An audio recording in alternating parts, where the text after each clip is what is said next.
Well, hello if you're watching this recording. My name is David. I'm running a game tonight of Monsterhearts for the as part of the Gauntlet Hangouts. The Gauntlet's an online role-playing community. Website's based at www.gauntlet-rpg.com. So we get together and run various games, either one-shots or, like tonight, we're at the beginning of a short series, of which in this case will be 4 episodes. This is the first episode, obviously. Yeah, as I said, I'm running Monsterhearts, which is a game of teenage monsters by Avery Alder. The idea in Monsterhearts is that that everyone is playing a teenager who is also a monster, and we explore their lives and see what sort of fun activities they get up to. In the game I'm running for this series, we will be setting. It will be a period setting. We are going to be playing set in an English boarding school. In the 1960s, in 1966 to be precise. Not that I'm going to be paying that much attention to historical detail, but just to sort of ground us. So this will be a little bit different to sort of the standard Game of Monsterhearts, I suppose. Also, yeah, specifically a boys' school in this case. That's one of the things we're going to be kind of having a look at, is how that environment shapes the teenagers that are embedded within it.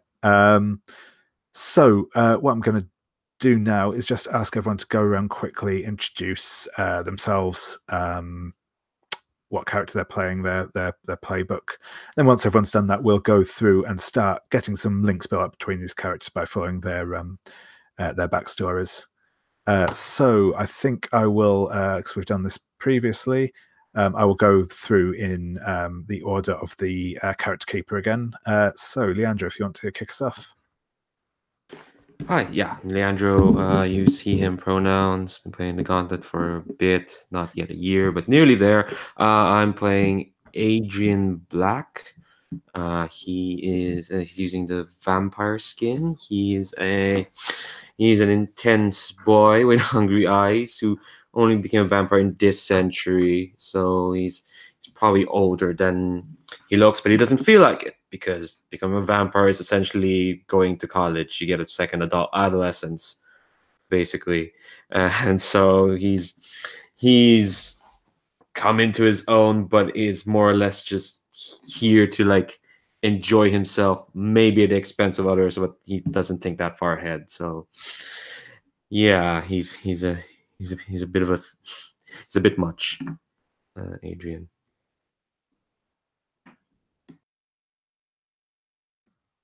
Excellent. So next, if Ferret, if you want to introduce. I am playing Lysander Owens, a wonderful dead boy who is the ghoul. He died seeking thrills and came back for more. And I'm assuming he died at the school trying to show off for his classmates and got a few months off when he broke his neck. And he is, again, back.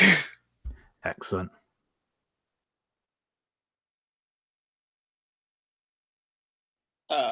I'm Alex. You see him pronouns. Been playing with the Gauntlet for like 7 months. I'm playing Emmet Clay using the Hollow skin. He's a golem, and he is just a very, very innocent, confused boy. Excellent. And finally, Slavik, if... Hi, I'm Slavik. I'm fairly new to the Gauntlet, but I'm enjoying it so much ever since I joined. I'm going to be playing Callum McLachlan, who's a witch, and he's kind of a manipulative fellow, obsessed with rock and roll music, who's in this school to make friends and make enemies and see which ones are more worth having.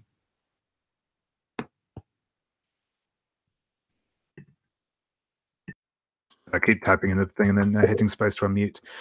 So that's cool. So yeah, the next bit we'll do. Actually, there's one thing I will do before.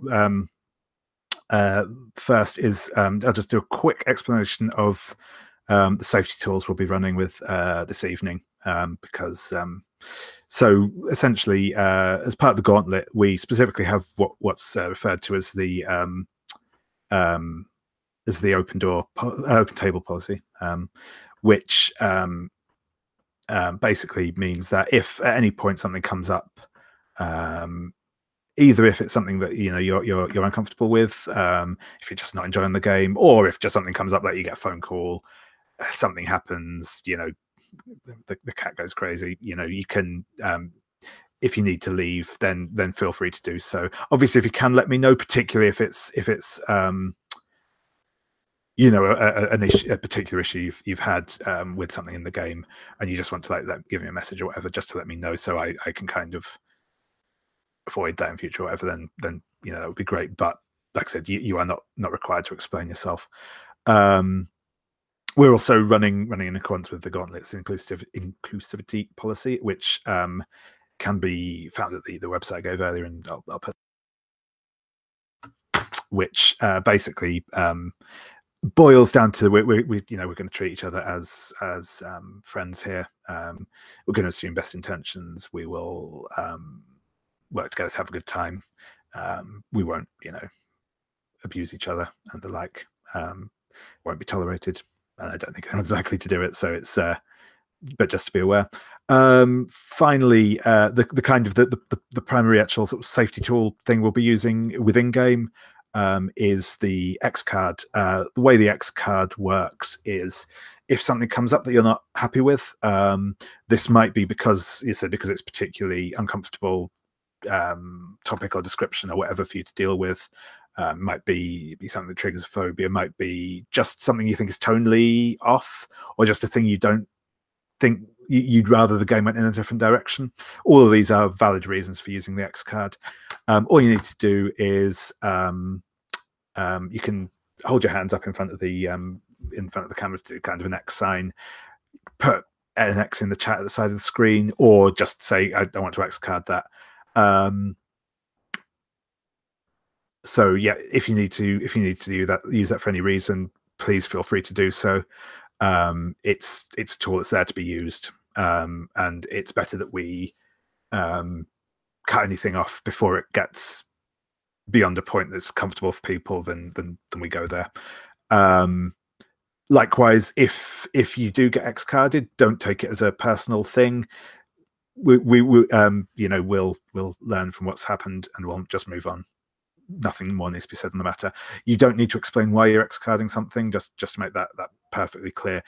I might ask for clarification of what in specific you want to avoid, just so we can kind of not touch upon it again in future, but I won't ask you to kind of justify why you have used it. It's not for that. We're also running using lines and veils, which is essentially lines are things that we will absolutely not touch in the game. Veils are things that we will not go into in detail, or we'll kind of have happen off screen, or whatever, will fade to black. We've had a discussion about that offline. We've noted that down. I think it's a better conversation to have offline. So that's why it's not broadcast. With that said, we will now go through people's backstories. So these are essentially the links that people have to each other.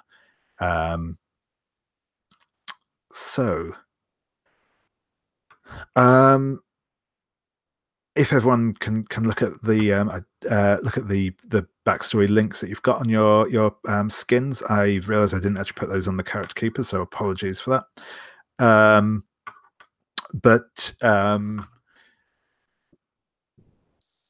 Does anyone want to go first, or should I just go back to character keeper order again to go through these? I'll go first. I'm Cool. fine. Yeah, go for it. Go for it. I've been thinking on it as the ghoul. My first one is someone reminded you what love was when you thought that death had stolen it away from you forever. Give them a string. I am doing that to Callum, or I believe that his rock and roll attitude is just so fucking sexy. Cool. And the other one is,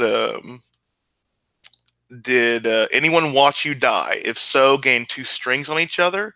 And as I said, I think I died during school, so I am fine if both Emmet and Adrian wanted to see me. You know, I think there was a crowd, so if they wanted to be in that crowd, that is perfectly okay. Just let me know if you're taking that, so I can get my 2 strings on you. Yeah, I'll take that. Yeah, I was gonna say it makes more sense for Emmet because I think Adrian kind of doesn't notice much unless it's about him. So That's fine. And that's my backstory. Excellent. Thanks. Shall we, Leandro? Do you want to go next, as you weren't involved in that exchange of sure. strings? Seems as good a.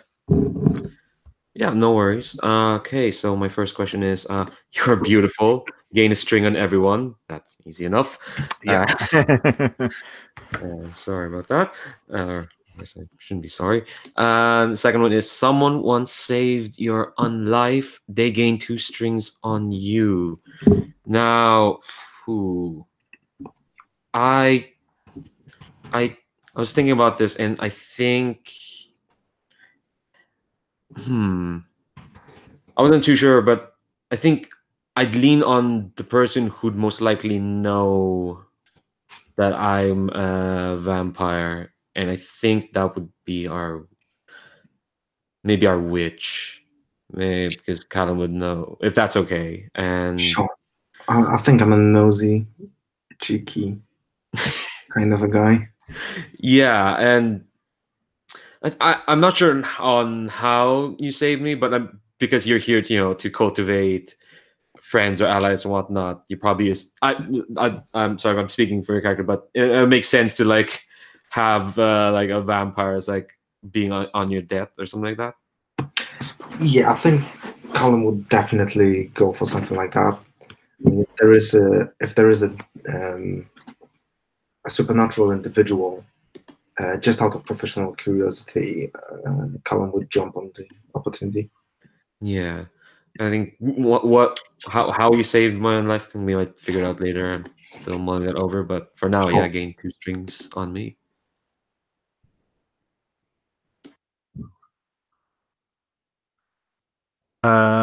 Yes. So if I'm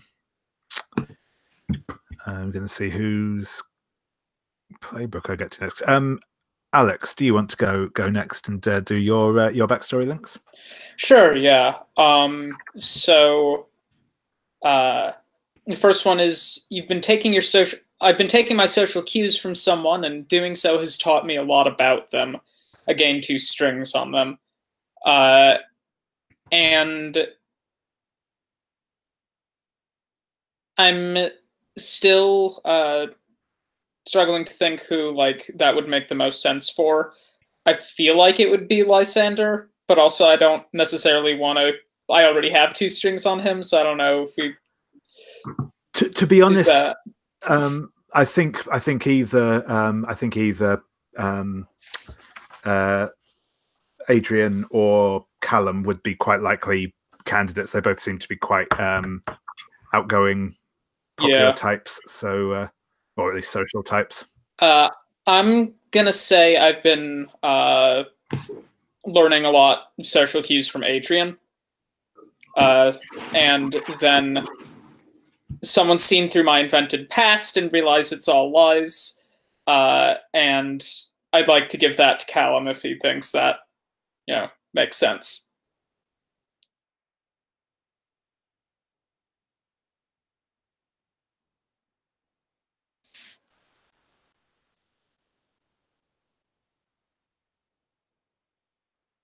So yeah, he gets two yep, strings on me. I'm on board with that. Okay, so yeah, you get 2 strings on me then.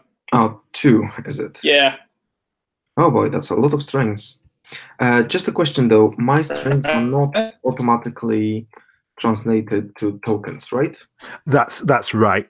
Your tokens can be used as strings, but your strings can't be used as tokens. I see. So whenever I hear that I gained a string, I just gain a string, not a token. And I need to go out of my way to collect tokens, right? That's right, yep. That's fair enough. So I think it's my turn now. I start the game with 2 sympathetic tokens. And I think I'm going to gain one on Lysander, which is going to be some sort of a small item that signifies our agreement that I helped you. Sorry, that's for Adrian.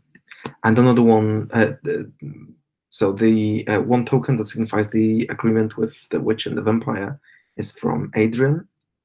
And I think I would have swiped something from the guy who was rumored to die and then came back.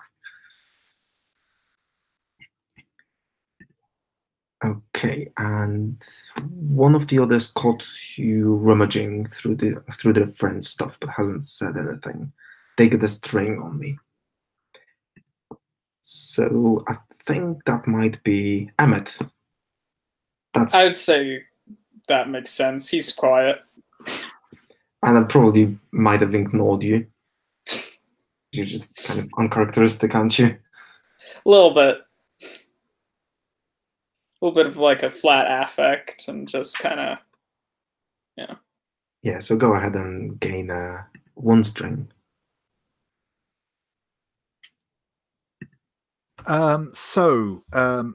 Adrian and Lysander, what token do you think you have given or had stolen from you by Callum? I will get the names eventually. I know the one because it's wittingly given. I think start on that, and it's there's no point in hiding. And I didn't mention this, but Adrian's very much a leave the past behind. That person, whoever I was, is dead sort of person. So he gave Callum an old, like, turn of the century fountain pen, the type that needs to be filled in in an inkwell. So it's not the most useful thing, but That's cool. Yeah. And I think mine is a record of a Josephine Baker performance that my grandmother gave me. Awesome. A record of just a record, but what it is Josephine Baker singing vaudeville. That sounds like something I would like to listen to, and then disdainfully dismiss. Excellent. Cool. So we've got kind of a bit more of an idea now of how you all know each other. So the next bit we're going to do, as I mentioned, actually, I think what I'll do now is, if this probably is a sensible time for us to take a 5-minute break, and then we'll come back and we'll go through. We'll be basically populating out some NPCs. I'll be asking you a few questions about them and your relationships, etc., etc. So yeah, we'll take a 5-minute break and then get back to that. Okay, I'll disconnect to save my data plan. Sure thing.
I am back. Cool. I just sent you a quick message, just like, yeah, awesome. Cool. I just realized as well, I know we have two people new to Monsterhearts this evening, so I'll try and explain things as I go through. If you need any sort of mechanical stuff, I mean, obviously, if you have any questions, do ask. But just to let you know, the sort of significance of strings is they represent sort of a hold that you have over another character. You can spend them to do a couple of different things, which is in the reference sheet, but largely it's to sort of manipulate people. You can spend a string to offer them experience to do something that you ask them to do. You can add a condition to them, which is a sort of a negative trait. A couple of other bits and pieces. You can add to rolls against them. So those are the things you can do with strings. The way you get them sort of in-game in general, sometimes you might get one because it just makes sense that you gain a string. Other times, the other primary ways are the turn someone on and shut someone down moves. Both give you the opportunity to gain a string on somebody. Turn someone on by doing as the name suggests and turning them on in some way sexually, which doesn't have to necessarily be a conscious thing on the part of the character acting, but is on the part of the player acting. The other is to shut someone down, which is essentially being snarky and mean to them and making them sad. And one of the potential options in that is to gain a string on them. So that's just a sort of little mechanical aside there. I will do a very brief overview of the English public school system circa 1960 from my very limited knowledge of it.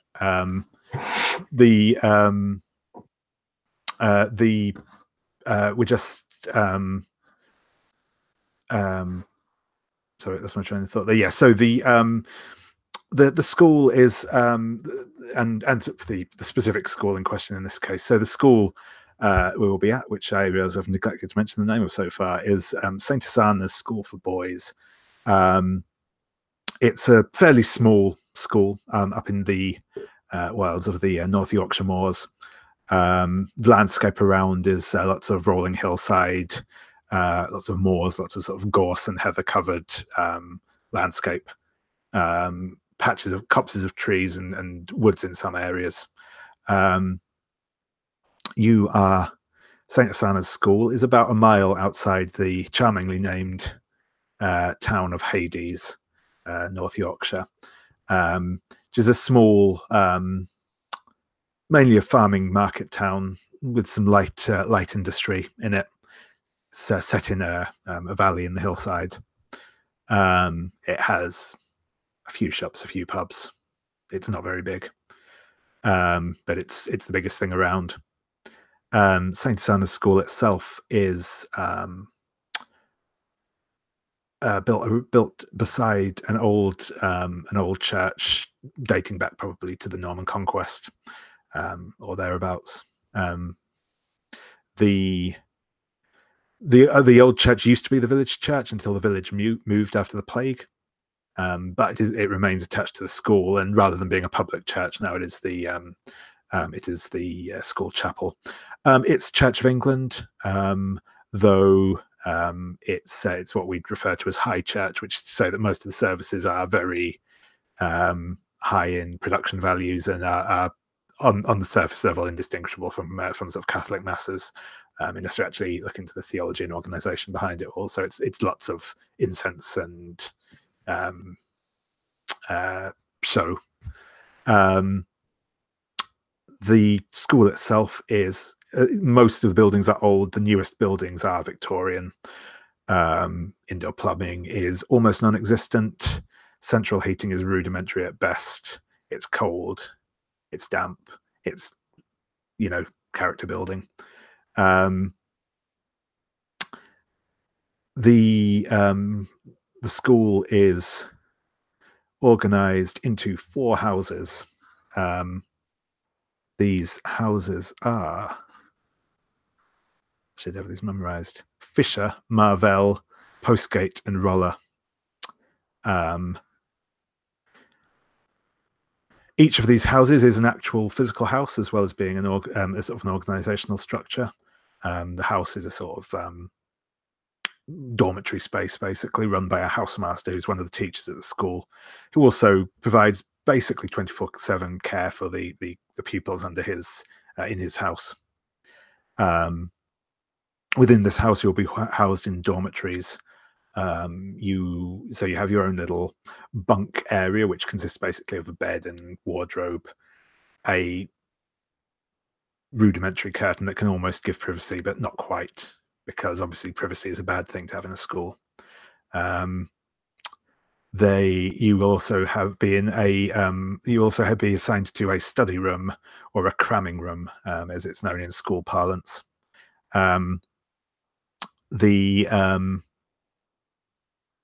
This is a sort of largish room, and think kind of almost like a cubicle farm office. You have your own little desk, some cupboards and bookshelves, again a little partition between you and the next desk along.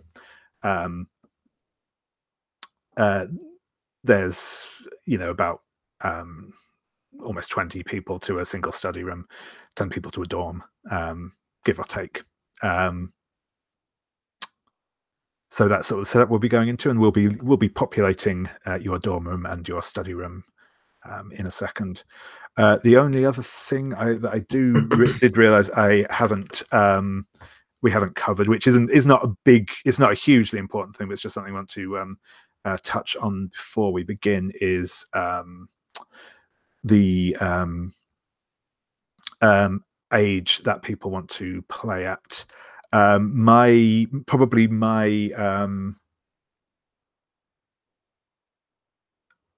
preference, I think, would maybe be either upper 5th or lower 6th, which is to say sort of between 15 and 17, because at that point it means that you won't be the oldest kids in school, which is kind of important, but you are not the youngest kids either. Does that sort of sound okay to everyone? Are you comfortable playing in that sort of range?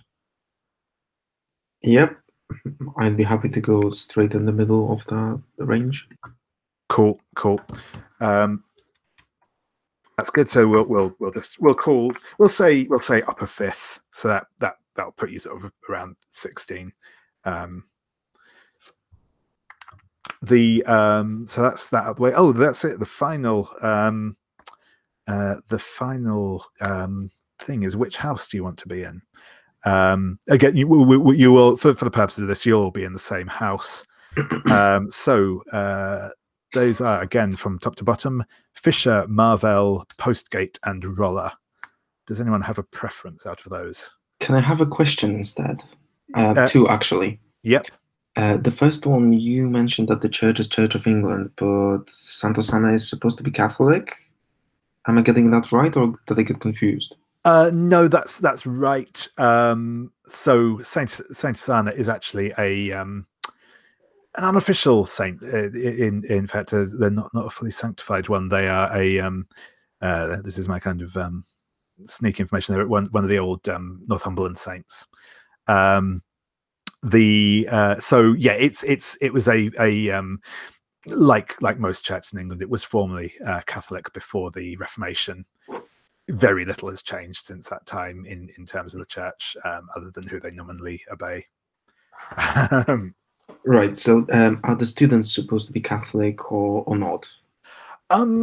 Primarily, they will be assumed to be Church of England, but it's not a. This is again one of the classic bits of the English public school system. Technically, it's not religiously required. You are perfectly happy to worship whatever religion you choose to, as long as you also turn up to chapel every morning.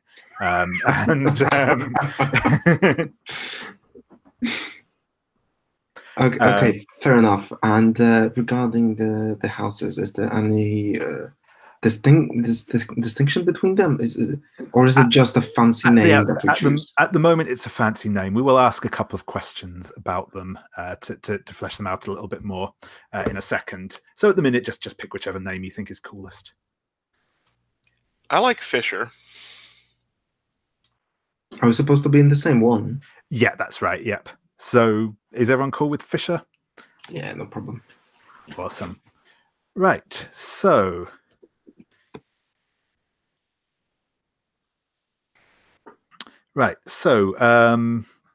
I'll go back to my handy sheet. So Leandro, what's Fisher's reputation? What are they known for?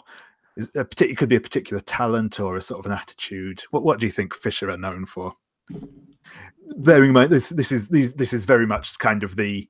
It doesn't in any way have to be accurate. It's just I think Fisher is known for being rowdy. I think it's got what the school terms as problem kids. That definitely seems to be the case. Excellent. Yeah, we just coincidentally happen to all be in the rowdy house, I guess. Nice. Ferret. Which of the other houses, so that's Marvell, Postgate, and Roller, are Fisher's rivals? This is still a very historical rivalry, definitely. Well, as I'm a DC kid, it has to be Marvell. Excellent. And what's Marvell's reputation? I think Marvell's reputation is not like the good boys, but the successful, like the ones who go on to be in Parliament or know people in Parliament. Excellent. Cool. So I didn't actually queue up questions for these, so I'm just going to.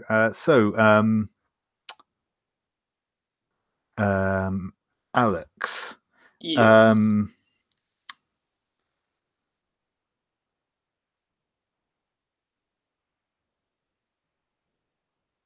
Who has which house has the best rugby team? This can be yours or it can be one of the others. Again, those names are Marvell, Postgate, and Roller for the other houses. Marvell sounds like they'd also have the best rugby team, Yep. Hate those guys. Brilliant. We're the tough guys. How come they always win, right? And Sravek, what shall I ask? So what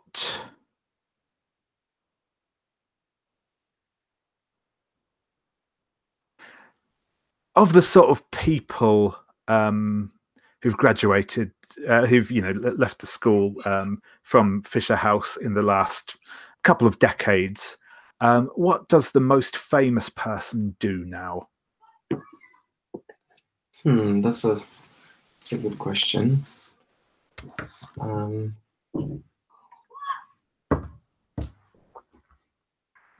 What can make you famous? I suppose that we could. That person could be a coach of one of the famous teams. I don't know, like Arsenal or something like that. Sure thing. So yeah, they've appearing in papers, being the kind of a role model. Yeah, they've maybe gone on to play. Maybe they have gone on to play rugby for England. That might be. Oh yeah, that could be. A good idea. Yeah, cool. Perfect. That's yes. Again, just another very brief aside on the. As I said, we're not going to get too bogged down in like historical and factual details here, but the two sports played at a proper school like this are rugby and cricket. Rugby in the winter, cricket in the summer. The kids will have a kickabout with football, but you do not have a football team for the school. That's very, very much a state school thing. Awesome. Right. So with that all out the way, we will get on to populating the study room and the dorm. So as I said, we can. What I'm going to do here is I'm going to ask you a few questions about people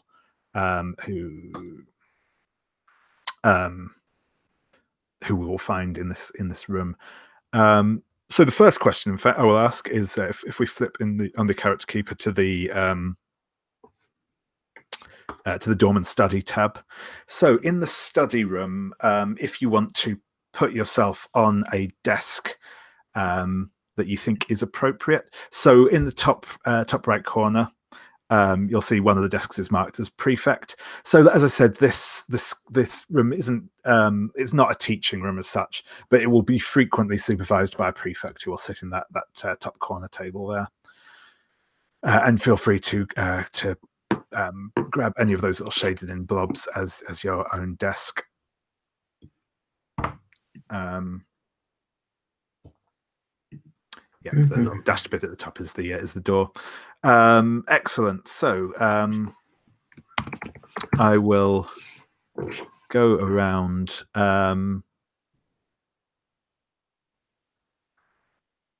I will go in reverse order on the couch keeper this time. So Sławek.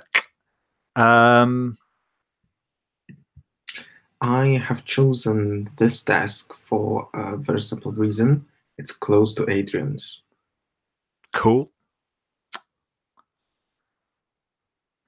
And my question for you. So these questions, I mean,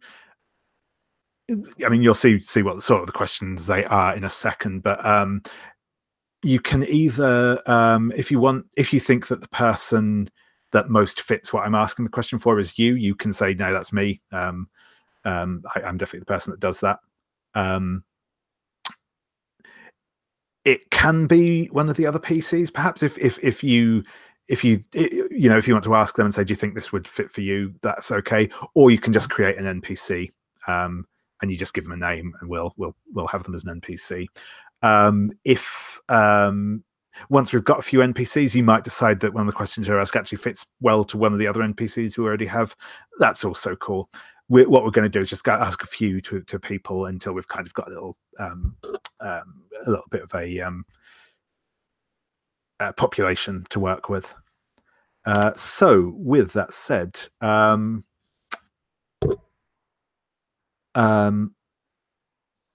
Sławek, who in your study room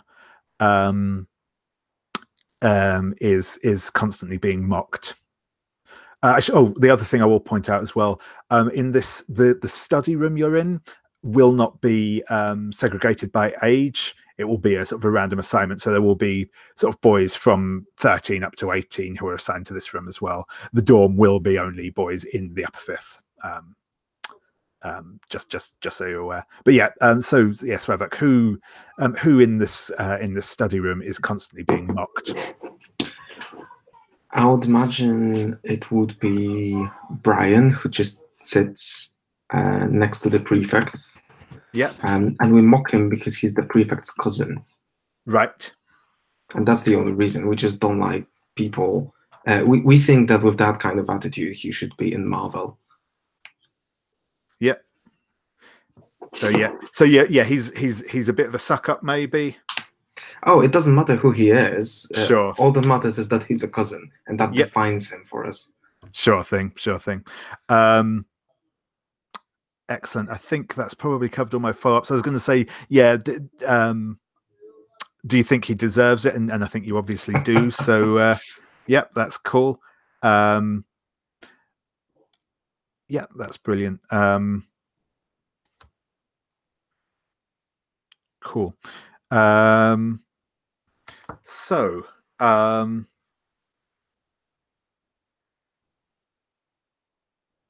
that would be Alex. Yeah. So whereabouts are you? Where is Emmet? So Emmet is way in the back for the reason that, like, well, for a couple reasons, but they all basically stem from the revolve around the fact that, like, he can see pretty much the entire room from his desk, and he has a good view of everybody. There's nobody like behind him. So it like feels safer, and also he, just has a good vantage point for which to observe everybody. Cool. Yeah, so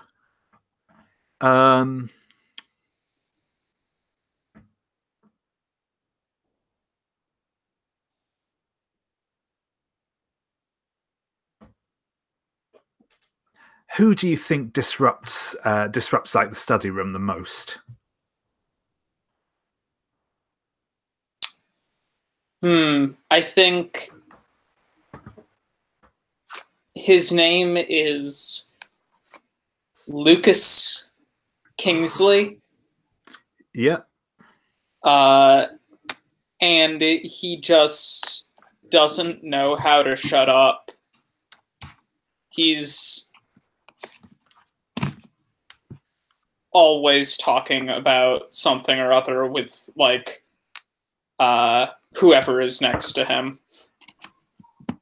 I don't know that anybody particularly likes him, but but I think he has like some sort of prestige. Cool. That lets him get away with it. That was actually going to be my next question. I was going to say, do they frequently get punished, or does he often get away with it? And it sounds like he often gets away with it. Yeah. Yeah. Why do you think that is? Is it just because, like you said, he's I think I don't have like a great understanding of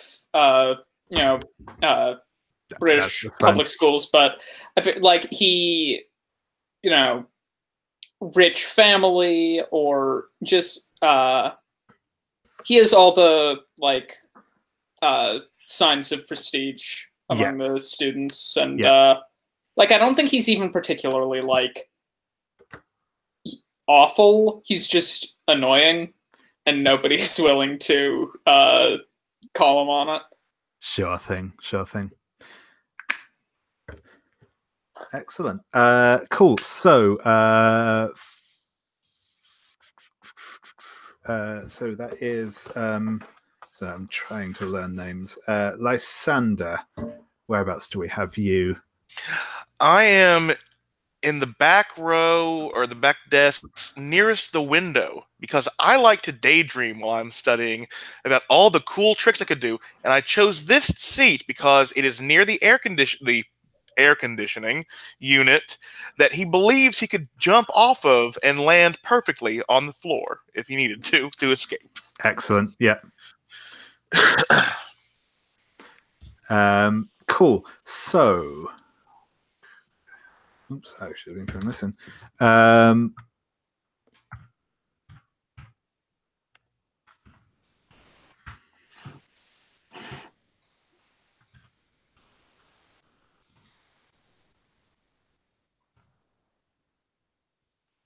Cool.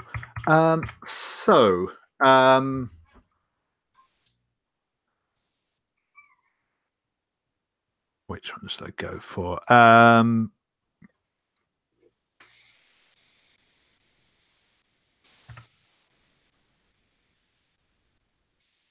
Yeah.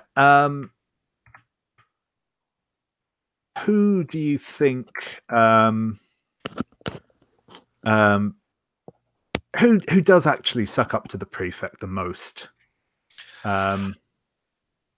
I think it is Amir Muswani. He is a Pakistani kid who sucks up because he does not want to be, called racial slurs and stuff. He believes if he has like friends and the teachers that it'll make his life easier. Cool. And I'll type the name into chat just so it's sure thing.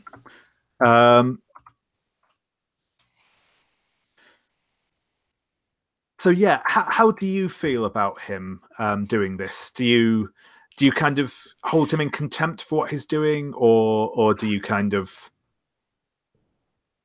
I think several kids hold him in contempt, both because of his race and what he's doing. Yeah. But I think Lysander is trying to teach him to not care. Like, if you just don't care what other people think, your life will be so much easier. If you so Cool. care what I think. Cool. And I've realized what the other bit that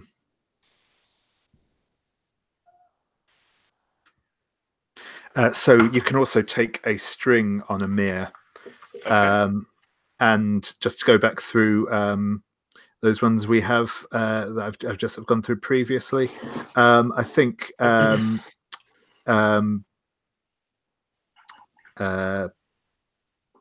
Callum, you can take a string on Brian, and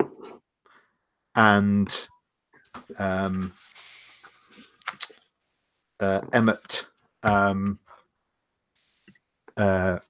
Lucas is going to take a string on you.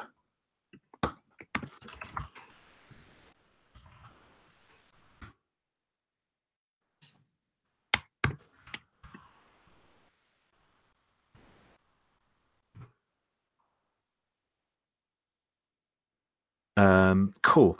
Right, that's so Lysander, whereabouts do we have you? No, sorry, not Lysander, I mean Adrian. Adrian is near the front, near the door, because and sorry, as well, Lysander, if you just want to add a mirror onto one of the desks in here, wherever you want, really. And yes, sorry, Adrian, carry on. Yeah, actually, I just remembered I took a move called Invited, but then realized we're all living in the same place, so it's not really going to do much. So you mind if I change that? Oh, no, go ahead. Yeah, that's fine. But Good catch. Yeah, it's not going to do me any good.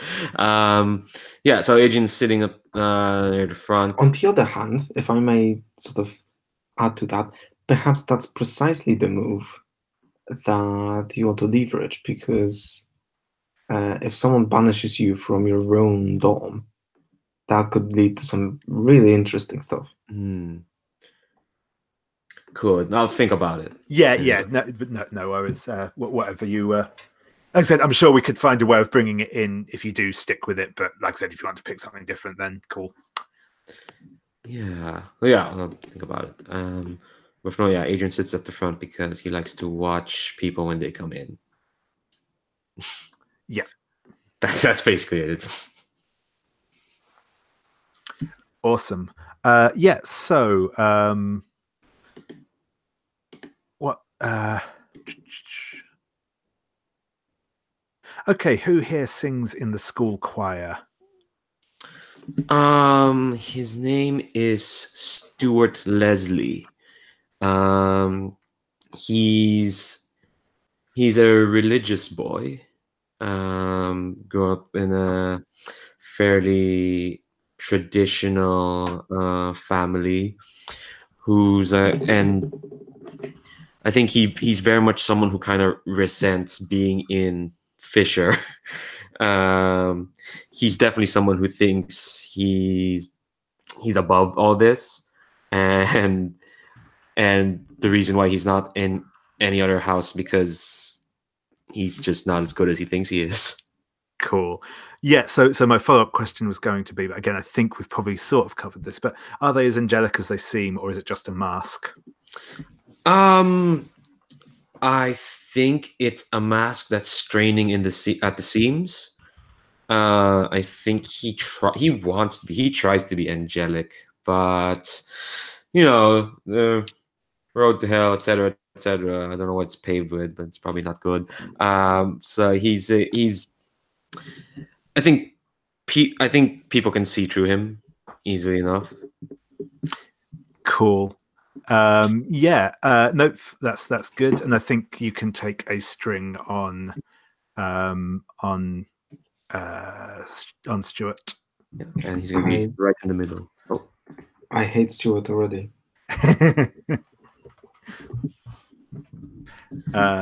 he's a prick. Right, excellent. So, how are we looking in this room? wondering if we want to do another round. What questions do I have left that are still good? Yeah.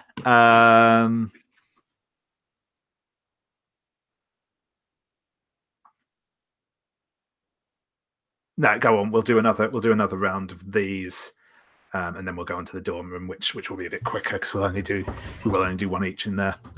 Yes. So, and also in the dorm, we might reuse some of the NPCs we've already generated as well. Cool. Are these bunk beds? No, they are individual beds. You do have a bed of your own. In the lower school dorms, there will be bunk beds, and there will be more kids crammed into the one dorm. Because you're a bit older, you have the luxury of having 10 single beds in a room. So that's nice.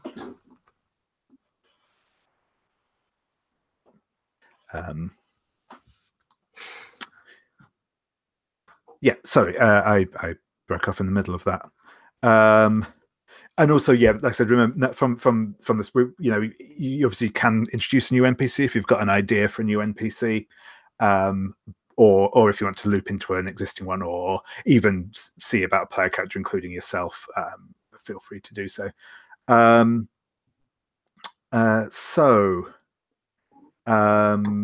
Yeah.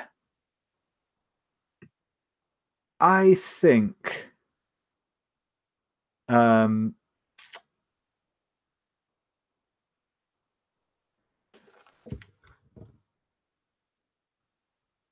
sorry, I keep blanking on names. I will get better at this. Callum, who often comes to you for help with prep, so with homework, essentially?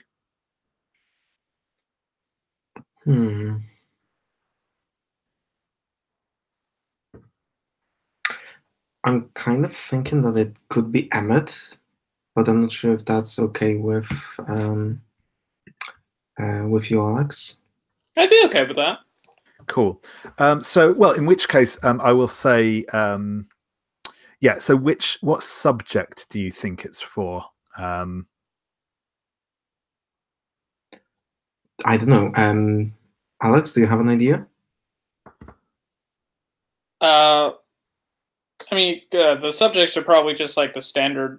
Yeah, stuff, so right? like English, maths, science, geography, history. I think anything that involves like a lot of like probably anything that involves like writing, not like the physical act, but like if you have to a class that involves writing essays and stuff. I don't know. Yeah. So like I think that English would English probably be the yeah. Yeah, I think Callum would consider himself quite happy that he gets to be a mentor of sorts or a tutor. That sort of strokes his ego a little bit. Nice. Cool. Yeah, I think Emmet has a very stilted writing style.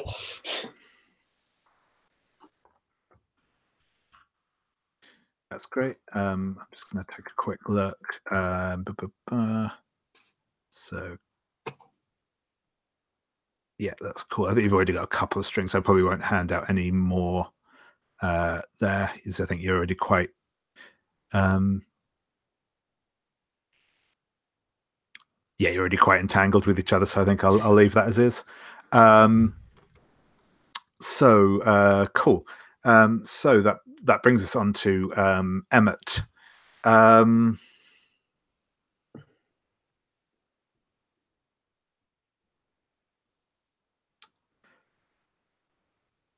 Who does Griffiths, the sports master, constantly berate for not trying hard enough? And are they talented but lazy, or just bad at games? Okay, so his name is Ashley. Yep. And he's just bad at games. Yep. Cool. He's probably a bigger kid too. That doesn't help with his treatment. And what do you think of him? I think Emmet thinks he's like fine. I think he mostly judges him by other people's reactions to, like, he actually seems fine, but everybody else seems to like crap on him. So I don't know. Yeah, it's a bit of herd mentality, maybe. Yeah. Cool.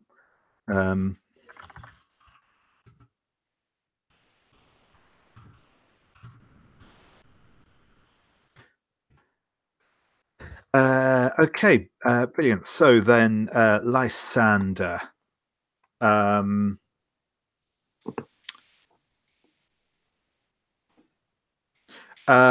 Who is the captain of the house cricket team? Ooh. I think that is Xander Yates. Cool. And I think he's captain because no one, like, he's smarter. He knows tactics, like what plays and all that stuff, and like what to do. I'm not a sports person. I'll much less sports. That's fair. Yeah. we can very much hand wave any real.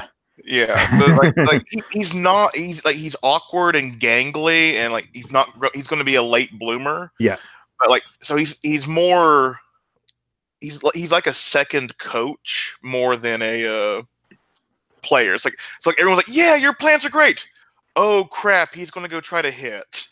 Cool. That's actually amusing. That's actually not an uncommon thing in for cricket teams. The captain is often not the best player. Just as an aside, I mean, I'm again nowhere near an expert on cricket, but that is quite a nice little detail there. Excellent. So my follow-up question is: are you in love with? Oops, sorry, can I just have because our roster of characters grows and grows. Yeah. Can you please annotate them with their sort of defining characteristics so that I have an easier time keeping track of who's who, please? I'm taking some notes down as well on my end, which I'll update the sheet with when we after the thing as well. So, but yeah, if people just want to like put a couple of words down, just to sort of highlight who's who. Picture for this guy. Cool. So yes, my follow-up question, Lysander, are you in love with him? Yeah. This is how I discovered I liked guys, because he was tutoring me one night and he got really close and he got really awkward, and I like awkward. Excellent.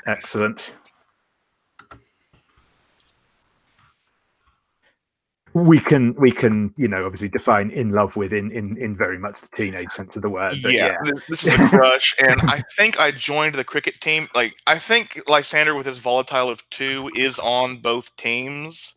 Yeah, but like, he practices for cricket, while rugby is just, I'm gonna run and tackle someone. Yay! Excellent. Awesome. And finally, Adrian. Okay, so again, this one requires a little bit of explanation from me first, but Ms. Hagedorn is the English teacher. She is notable for the fact that she is a woman, which is very unusual for staff at the school. In fact, she is the only woman on staff. She has like a little gaggle of her favorites. Are you one of them?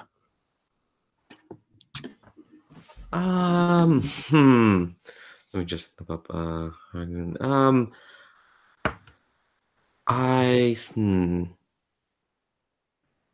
you know what? I don't think so. I think Adrian is someone who doesn't want to, like, exclusively hone in on certain people.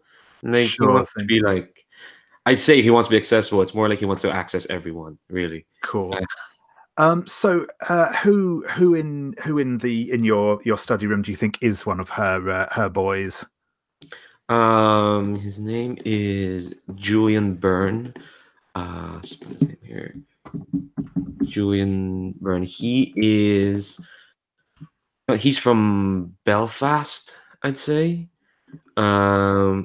Came over because, yeah, you're giving me a gift there. Yeah, Belfast in the 1960s. There's Yeah. this thing charmingly called the Troubles, which is Yep. like the most understated name for a period of instability you could give a period. And I think, yeah, he's very much. I think he's very much someone who like he didn't have. I guess he didn't have much of a normal childhood. What was happening there, and even though like, historically people in Britain don't. I say historically, it's still happening right now. People in Britain don't care about Northern Ireland. Yeah.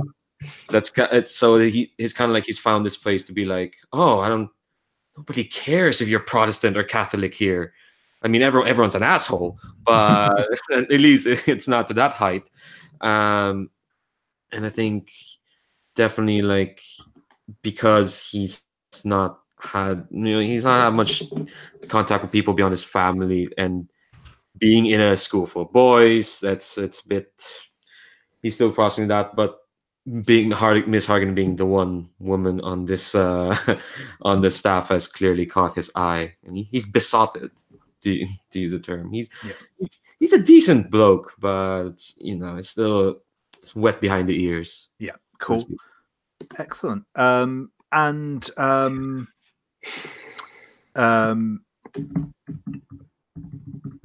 Are you jealous of the attention that that Miss Hargaden sort of lavishes on her boys? I think a bit, yeah, because she doesn't have as hard a time as I'm as I am. I have to work at it in this environment. She's I don't know if she's like consciously doing it. Oh, well, she said it certainly seems that way. It certainly seems that way. I'd probably be petty enough to think so. Excellent. That's perfect. So I think. So yes.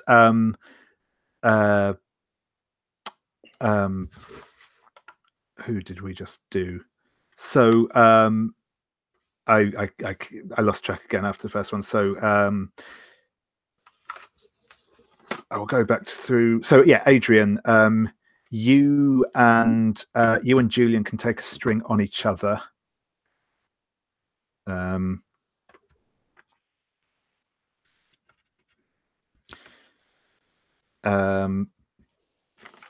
Lysander, Xander will be taking a string on you.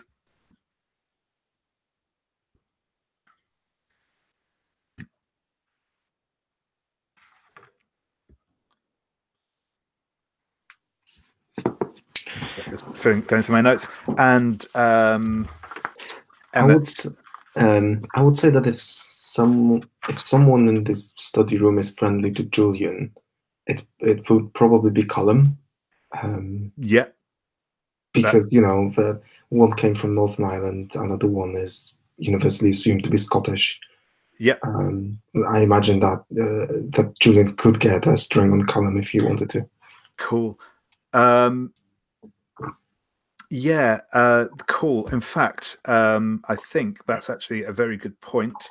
I'm just going to, I'll just do that while I'm thinking of it. Emmet, you can have a string on Ashley. Cool. But yes, I think that's a good point you've brought up there. Especially as well because you are helping Emmet out with his English homework particularly, I think probably you are one of Miss Hargaden's boys, if you're happy with that. Sure, why not? I might not like it, but yep. it's not up to me, really. It's essentially, she has a small group of boys who, she kind of does the whole, like special, not even lessons, but she'll sometimes, get you to read a certain book or whatever, almost have like a book club sort of thing, and very much into sort of educating you on sort of the I'm thinking poetry. Art and poetry, exactly. Kind of a bit Dead Poet Society, entirely stolen from the prime of Miss Jean Brodie, that sort of thing. Yeah, I'm happy with that. Cool. Callum probably considered himself a Byronic character in the first place. Yeah. Perfect. Excellent. So I think I'm just going to check that I've got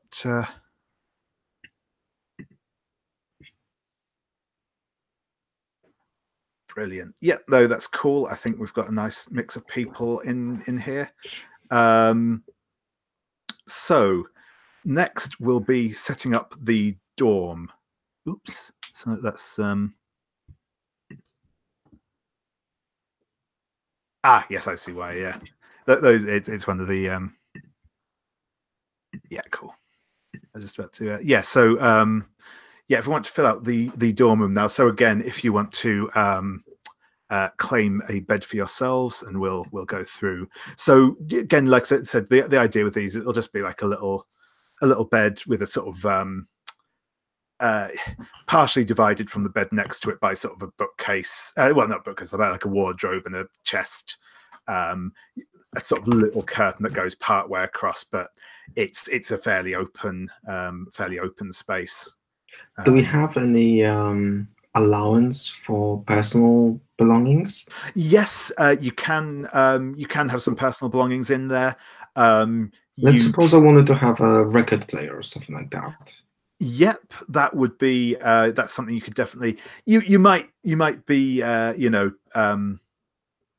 you might have you might have to, like, you might not always be allowed to listen to it in the dorm, but you can certainly have a record player. You can have things like posters up, though they will be policed for decency and how much you've annoyed one of the prefects. But yeah, you can sort of decorate your own room, your area a little bit. All right, so I'm taking the far corner bed because it allows me some space where I can put my stuff and nobody is going to trip over them. So I keep a pile of books between the bed and the window, and there's a record player on the floor next to it. That kind of stuff. Awesome.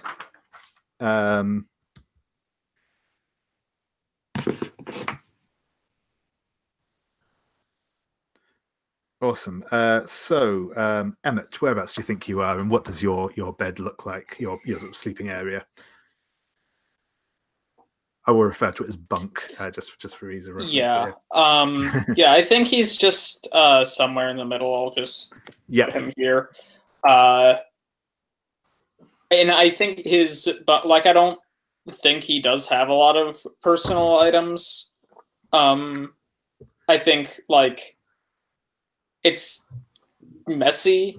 Like, I don't know what the requirements are for, like, keeping your bed tidy or what at the school. But he probably at best does the bare minimum. Sure thing. Yeah. Again, there will be kind of inspections from time to time, and again, the prefects will hand out punishments as necessary. But yeah, no, that's perfectly cool. And then Lysander, whereabouts are we? I am on the exact opposite end of Callum. Again, near the window, but his area is immaculate. He has gone to this school a lot, and if he's going to get in trouble, it's not going to be for his fucking bedroom. Excellent. He knows how to play the game. Yeah, if anyone's going to be mad at him, it's going to be for a good reason, not because he has like a naughty poster or like porn in his bookshelf. Cool. Excellent. And Adrian. I think I'm taking the bed next to Emmet, because it's again it's near the door. He likes to watch people as they come in. He's a people watcher, and I think his bed is spare. Like I said, he's kind of ran away from some other life, so he doesn't really want. He lives in the moment, so to speak. So he doesn't have much because he doesn't really need much, or so he thinks. Cool. Excellent. So, and one final go through. I'll start with that. I'll start it back with you again, Leandro. So, I've got some more questions now. Again, at this point, well, so these questions. So again, we can, if you want to bring one of the pupils from the study room into the dorm, that's cool. We don't need to create entirely new people for this. But again, if you want to, you can. That's fine. So these ones are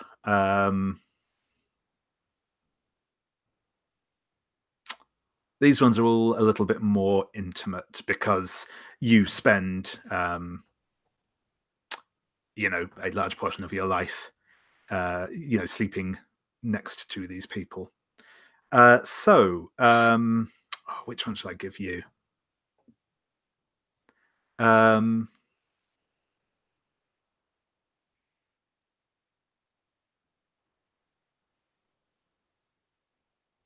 Yeah, go on then. Who did you catch in bed with another boy? I think it's. Let me see. We have a cast, a ridiculous cast. Yes. I kind of want to say Brian. Yep. Mainly because I don't know. He gets a lot of stick. Yeah. Was it his cousin? Probably. I don't know if we go. we'll go there, but fair. Yeah. Yeah. I think it's definitely Brian. I think I don't know if Adrian knows it's why, but I think it's because Brian kind of figures everyone's already kind of giving him shit for something he can't really change. Thanks, Ferret, for catching that. So I think, actually, would it be okay if the boy Brian was caught with was Adrian? Actually, yeah, no, we can just switch that around a bit if you want. Yeah. Yeah, I think it's yeah, I think it was a bit of a fling. I think Adrian took pity on him because, again, stick, etc. Cool. Yeah, no, that's cool. Yeah, we can. That's a perfectly a reasonable one to have.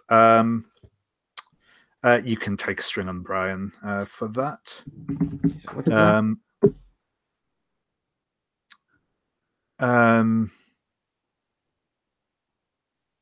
I suppose actually, technically, I suppose you shouldn't take a string on him for that, but because you're a vampire. But I'll be nice.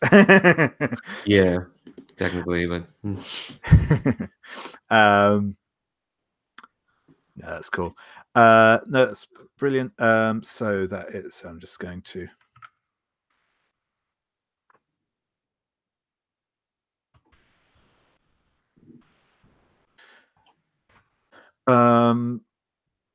So Lysander.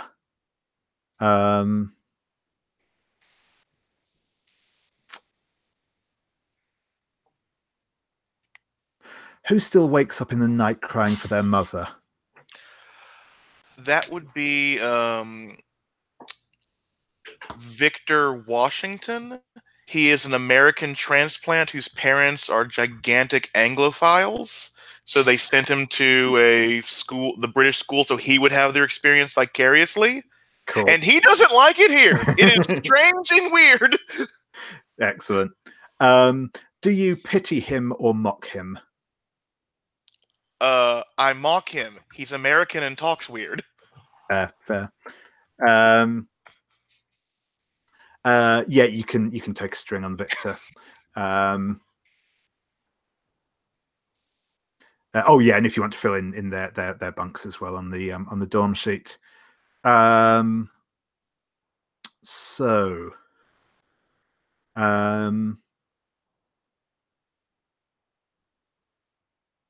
yeah, no, that one's so.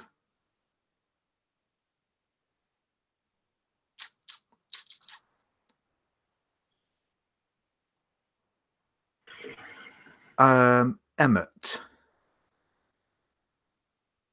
Yeah. No, we'll go with that one actually. Because that one seems right, but also too easy in some ways for you. But so yeah, who flaunts their nakedness when they're changing?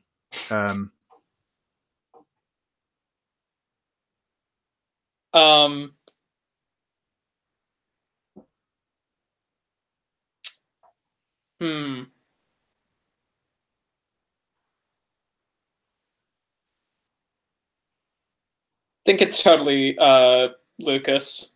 Yeah, that's it. Definitely seems like it Yeah, would be. like it's. Do you find it hot or insufferable? More insufferable. Sure. Yeah. Cool. I think you can take a string on him for that.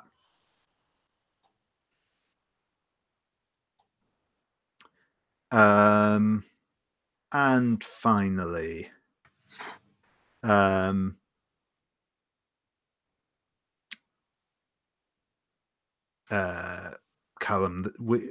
I will go with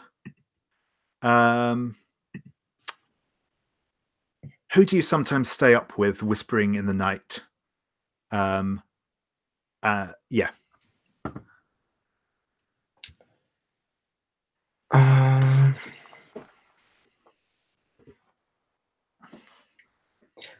I think it would be Amir, because I consider him exotic and mysterious, and I don't want other people to know.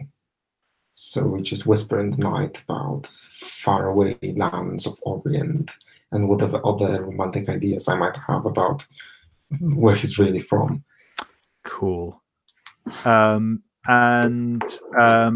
what has he confided in you? I think that he's probably gay. Yep. And the reason why he's here is he thought that in the Western society it would be more accepted. Sure.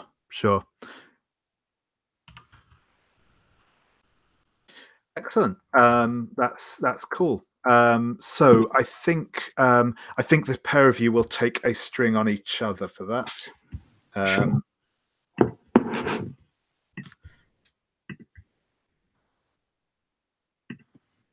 Perfect. So I think what we'll do, I think we've got enough people down now, and I think we've got a sense of who people are. So I think we'll take another quick break. So come back at like 1:15, and then we will do. We'll probably just do like a brief scene to just kind of introduce people and to get a feel for how it plays and get some stuff set up for next time.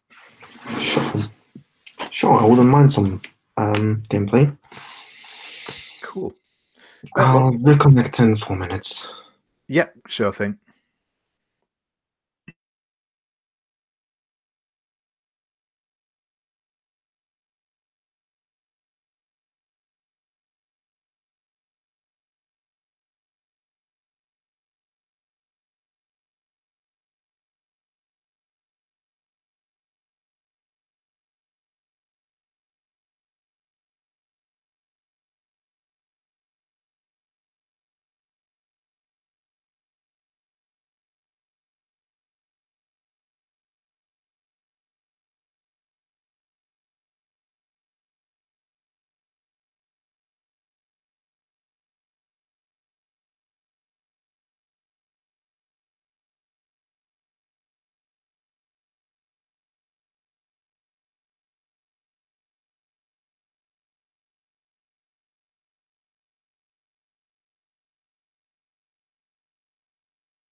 And I'm back.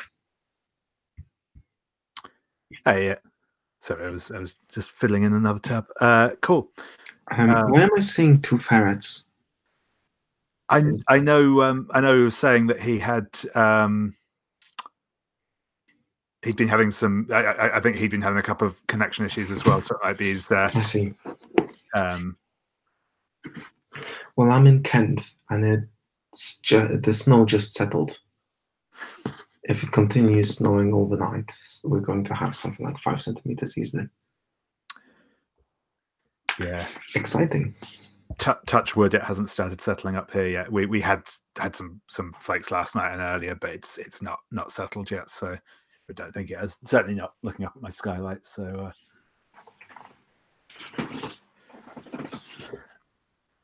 Does it not snow often? no, not well. It certainly doesn't settle often. Yeah. Usually, kind of a couple of days a year at At most. Yeah. Which obviously means that when it does happen, no one's prepared. And it's also, we've also had like snow pretty much any time between like August and March, April. It's yeah. No, I grew up in Wisconsin, so real a lot snow. more used to real snow.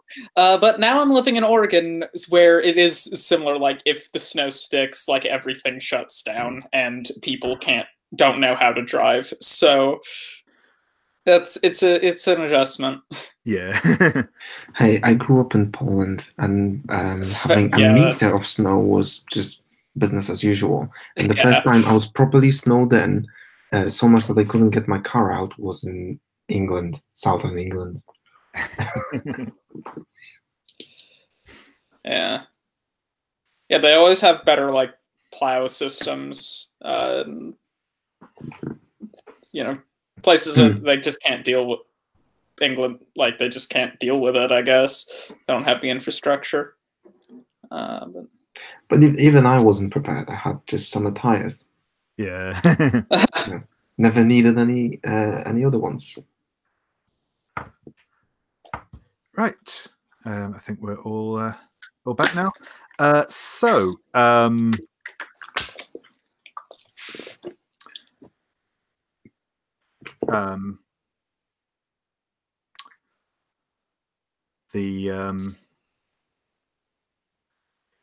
we will open with a scene with everyone in.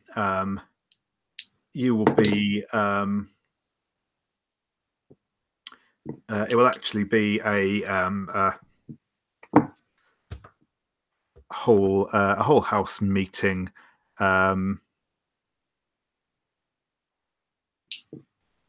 And a whole house assembly.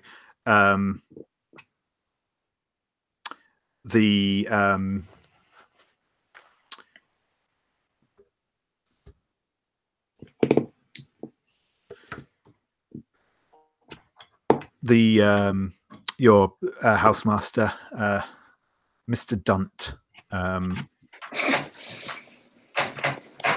who is kind of ineffectual, not really great at his job, but he's who you've got. He is his sort of standing nickname for time immemorial has been Cozy Dunt. And he's he's your housemaster, so he's responsible for kind of the day-to-day care for everyone in the house. He lives in sort of a private wing of the house with his wife and family. The other sort of important figure in the house is the matron, who is a nurse and also kind of does like general pastoral care type stuff. But Mr. Dunt is stood at the front of the sort of your dining hall. He says, "Well, boys, welcome back to another term. I hope you're all prepared to put in some hard work this year. get some excellent results, and do what you can to improve the and uphold the stellar reputation of Fisher House. Now, you all have your lesson plans assigned, and those have been delivered out to you. Please do ensure that you turn up on time for all of your lessons. And this year, this term, we also be putting on a house play for the other students. This year, we have been we've been chosen to put on Romeo and Juliet. So we will be casting for that today. I hope you're all ready to get involved in that. It'll be a very important of showing the school our talents, and I hope you all take part. Games lessons will be taking place with rugby. Rugby will start for those of you who haven't yet tried up the teams. That will be taking place this afternoon, and goes through a few other announcements and the like.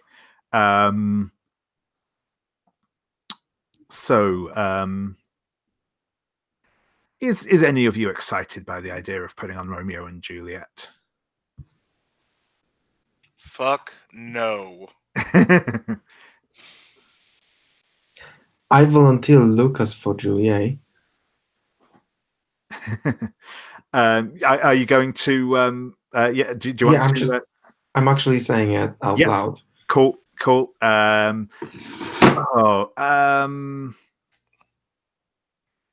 I think it's probably fair to call that a shut someone down. I'd say so. I think that's certainly the intent behind that. So if you go to the and yeah, so it's roll 2d6 and add your cold in this case for shutting someone down, and I will consult rolled a 9. Cool. So rolling a 9, your options are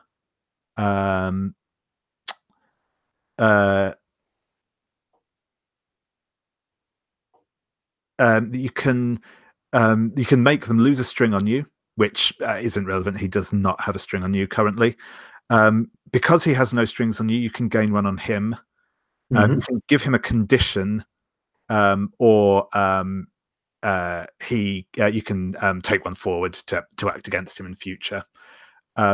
He will also apply a condition to you in return. I think I'm going to take one forward. Yep, sure thing. A joke like that sets me off for the whole day. He's going to scowl at you, and say, "Sir, he's being disruptive."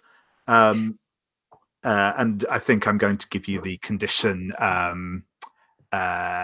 We'll just call it troublemaker, I think, for the minute. I think that's close enough. Yeah, I've got the string. I think it's going to say. Besides, I think if anyone's going to be Juliet, it should be Emmet. He's a little tart, aren't you? And I'm going to spend the string on Emmet to give you the condition tart. I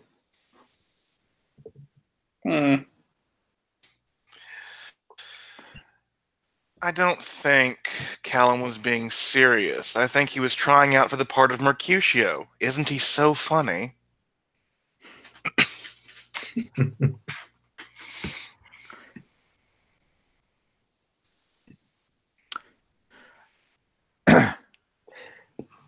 I think I'd see myself more in the role of Malvolio. But whatever.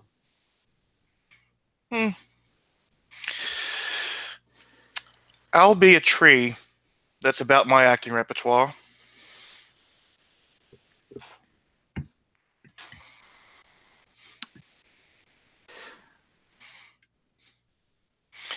And I think Sorry, was that Emmet or was that Lysander? Lysander. Okay, then I don't have a comeback. Yeah, I think Lysander will sort of like raise his hand to to Dent and like, do I have to try out for the teams again? I'm already the toughest one in this room right now. Do I need to prove it over and over and over every year? Well,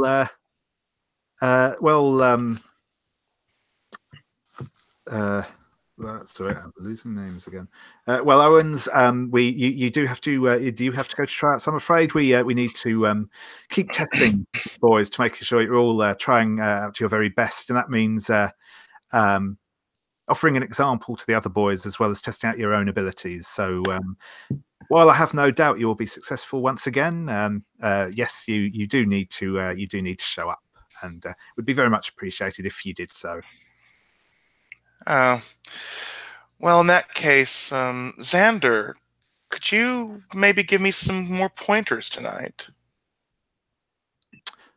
Certainly, Owens. I can I can do that. I mean, rugger's not really my game, you know, but I'll do what I can.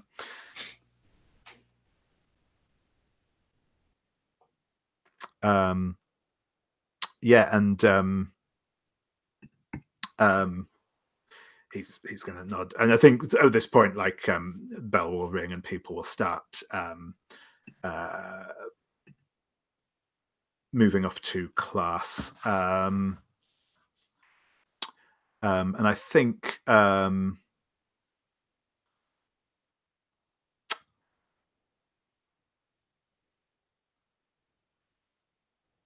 sorry, I lost my place again.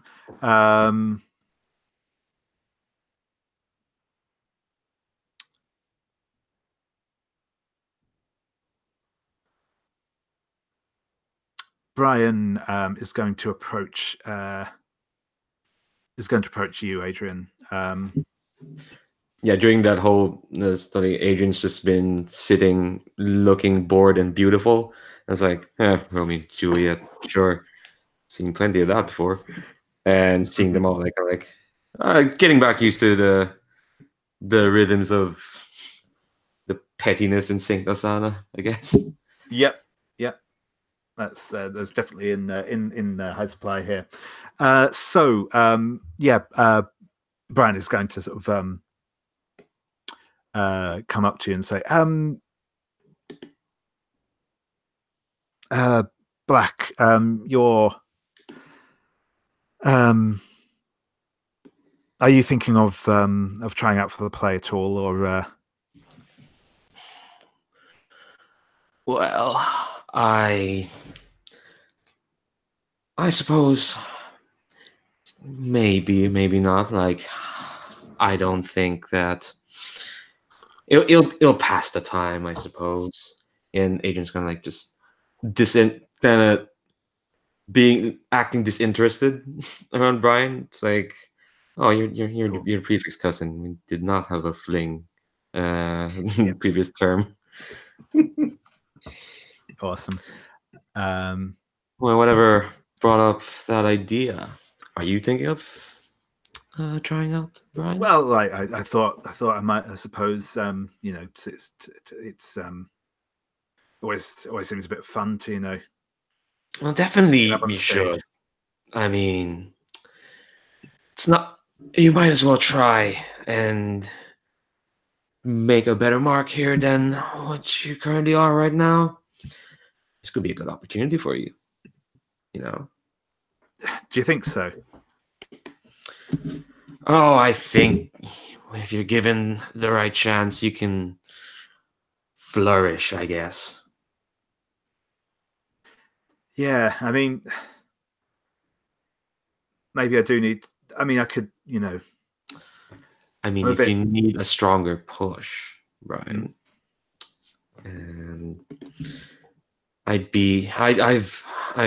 dallied with Romeo and Juliet before. I can give you a few pointers if you need it. I'm gonna roll. Yeah, Now. I'm guessing that's a turning him on there. I don't know what else could that be. Like Exactly, yeah. All right. Okay, that's a 13. Yeah. So, well, you get a string on Brian, and he'll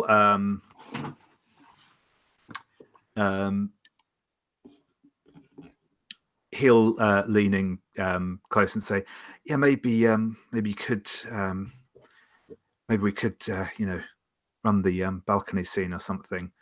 And he lowers his voice a little more and says, "My Casper's going to be there's a girl in town he's been seeing, and I know he's going to be sneaking out to see her tonight. So the rec room won't be patrolled this evening."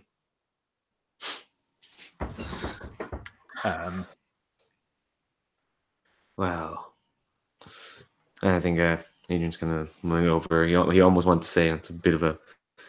It's not his charge just doing it in the dorm room, but okay. No, that's he didn't say that. I think I think Adrian's kind of like when Brian leaned forward, Adrian kind of leans back a bit, but Adrian's smiling. It's like, well, how could I say no to that? Seems like very opportune. Very well. Very well. I'll come along, Brian. I get to be Juliet, though. Certainly, whichever way around you prefer. And then Adrian leans forward and like, yeah, I like to see how you do it as Romeo. Certainly, I'll. He like blushes to his roots, sort of thing. Anyway, I should get off to maths. See you later. And he sort of scurries off. Yeah, I think Adrian walks off, and he's almost like just already forgetting that. Okay, well, I have an appointment later.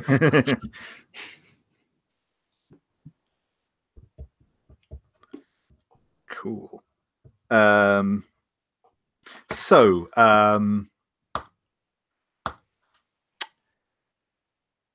Emmet, how are you feeling in the aftermath of the meeting?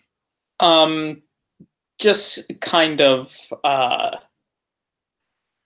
mean, embarrassed and like angry, but also like deeply afraid and also confused. And also, who is going to play Juliet? is what he's wondering. Cool. Does that sound like you might be gazing into the abyss, maybe? Sure. I'll give. Cool. Yeah, you're sort of like I figure lost in thought as you're you're sort of meandering towards your next class. So yeah, if you want to roll with dark, that's a 5. Ooh, Mark experience. Yeah, you get Mark experience. Excellent. And what do I get to do now? Oof. So I think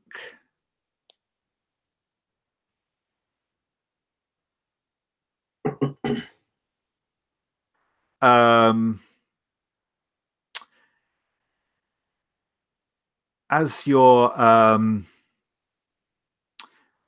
walking along, lost in thought, you're wondering, who would make a good Juliet? What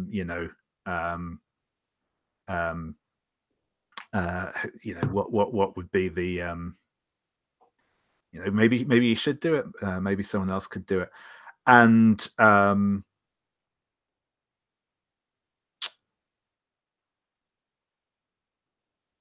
you take you sort of look up, and you realize you've like come the wrong way. You've got sort of distracted and turned around in the corridors of the school. It's a bit of a maze at the best of times.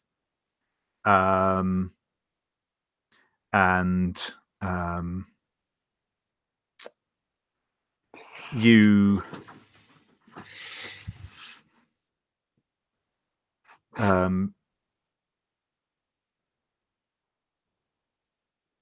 you're at the top of a staircase leading down underground into a basement.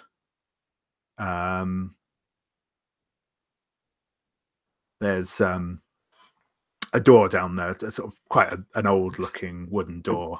It's got like the sort of big iron brackets on it for hinges.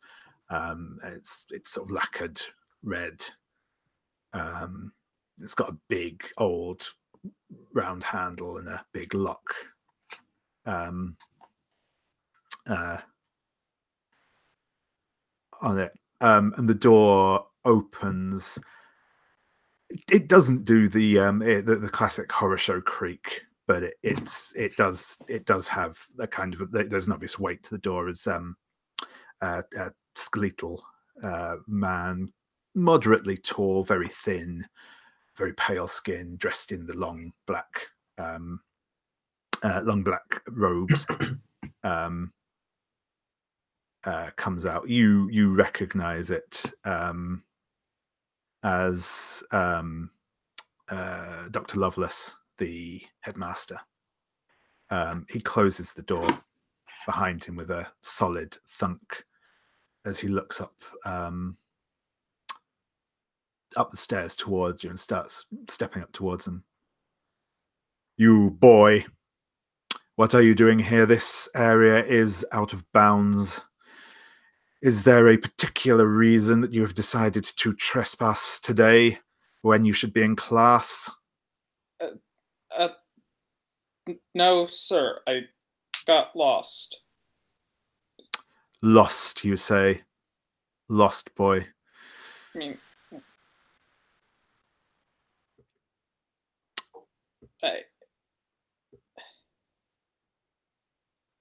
I'll go.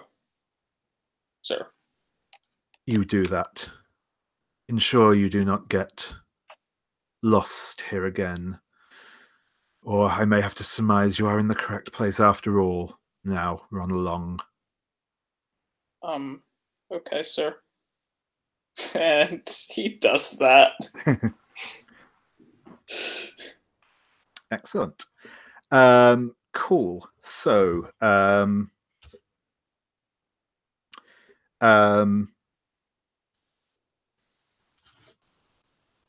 just going to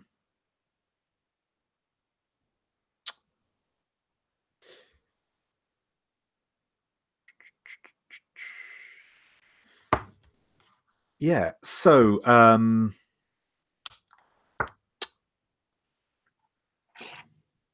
where was I? Sorry, I lost my train of thought.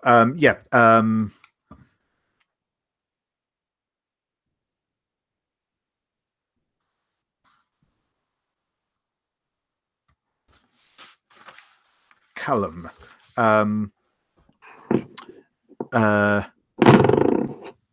What's Callum doing sort of in the time between the end of the meeting and the beginning of the first class?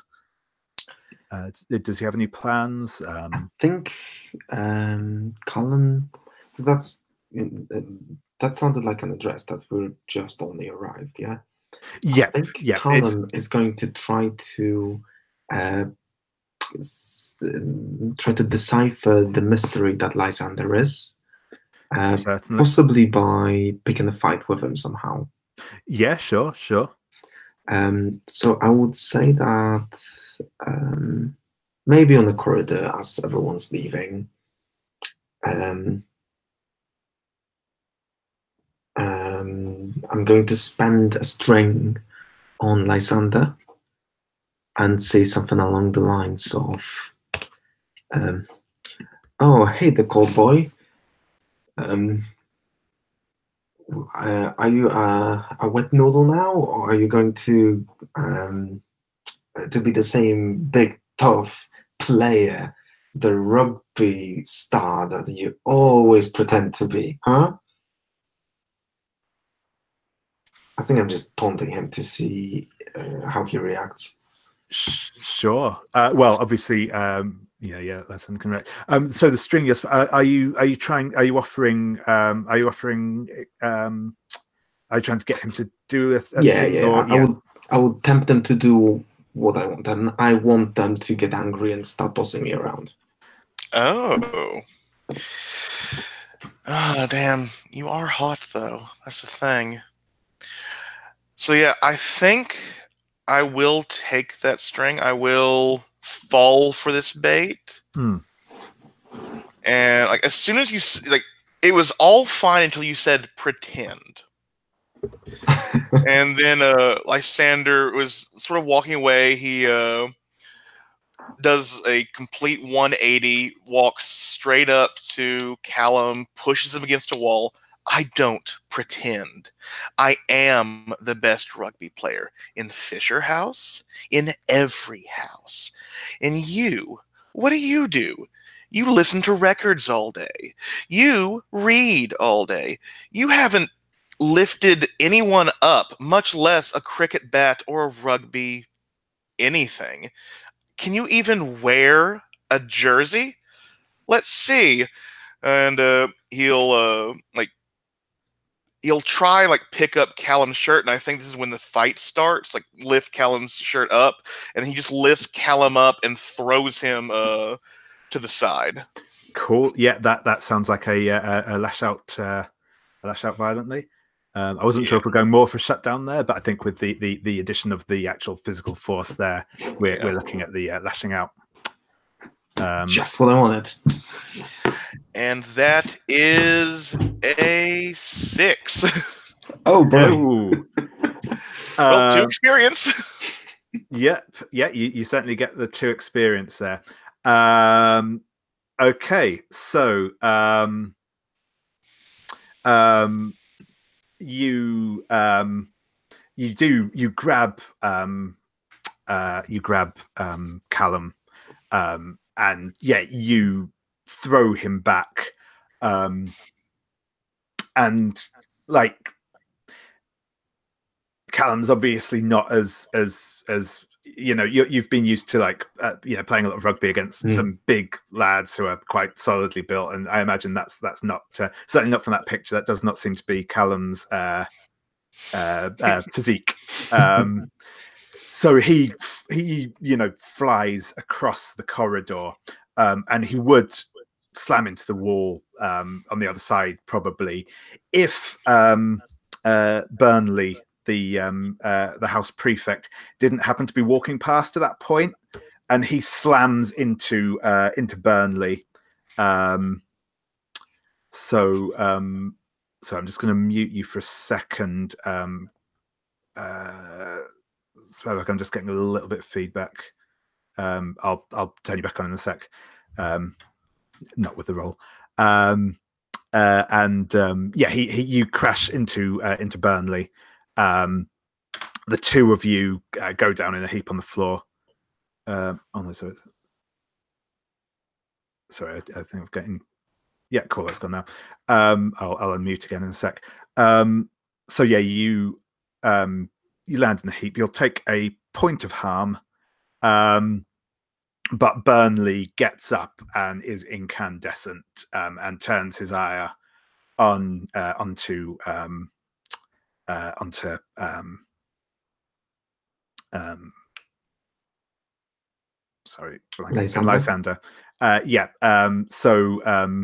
He turns to Lysander, and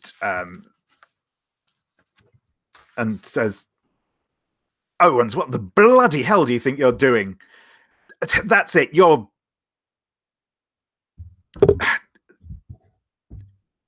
on punishment from now." And he kind of tears out a notebook and scrawls a quick note in it and says, "You'll be getting a dozen lashes. Be in the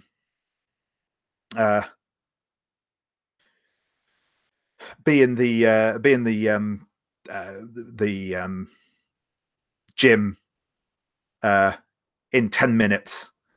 I'll notify your teacher while you're absent." Do you really want to give me lashes?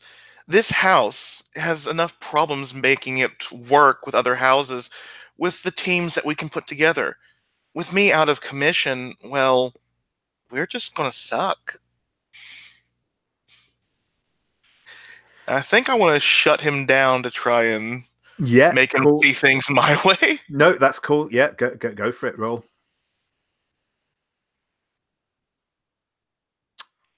And again, a 6. It is You not just my day. don't know when to Lucky keep you. your mouth shut, do you? I will not tolerate this sort of backtalk. We'll make it 20. I hope you haven't got any plans to sit down for the next week or so. Only in your mum's lap. And I'm off to the gym. Sure thing. And I think... sorry. You have a chance to... go for it. Right. I think that this is perfect opportunity for me to try some of the stuff that I've been getting in the letters. Is there any way that I can go and filch? Do I know who's going to be delivering the punishment? It probably will be Burnley. Right. So Burnley, the prefect.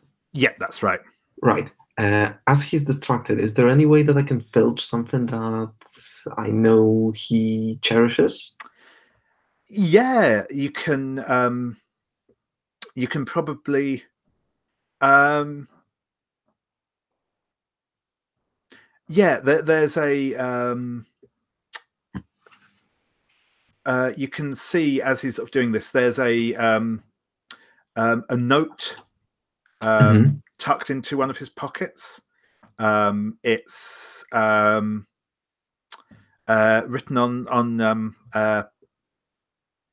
on pink paper. Doesn't look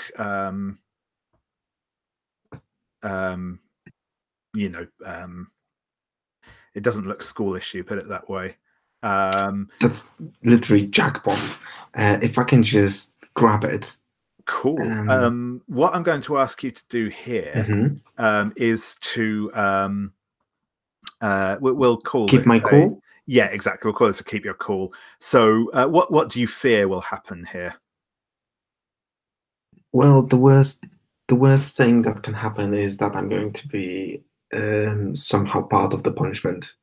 Like, if I'm not considered a victim of meaningless aggression, I might just be considered a part for the cause for some punishment for being in a fight, effectively. Yep, that sounds good. But I'm still getting the +1 forward that I took by. Right, that's my first roll. Actually, yes, because it doesn't say it's specifically against them. So go for it. Cool beans. So I'm rolling with cold, and I've rolled. That's a 5 and a 2 equals 7 + 1, 8, 10. 10. Excellent. So you yep. So you can ask me. You will get the you'll get this note. You slip it out of his pocket. He's he is incandescent with rage at the minute, so he is not paying the slightest bit of attention. So you get this little note out of his pocket, and you can ask me a question. Okay, where do you think at the moment would be the best place for me to try a dark magic ritual without getting caught? Certainly. If I wanted to do something right now, where would I go? Okay, ironically, probably the best place at the minute would be so obviously people are moving about between classes and stuff at the minute. The house prefect has well, there are sort of a couple of house prefects, but they have their own sort of common room type thing of their own, just a little room off to one side. You know that obviously now that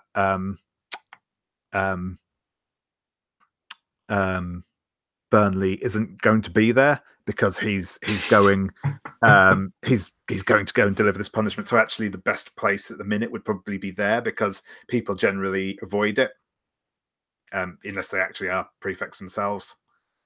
Awesome. So what I would like to do is just literally run there as fast as I can without getting without bringing any attention to myself. Yep. And try out the binding ritual on Burnley just in time to prevent the spanking. Excellent. Excellent. So I think what we will do is we will call it there for the evening, and we will begin with this next week.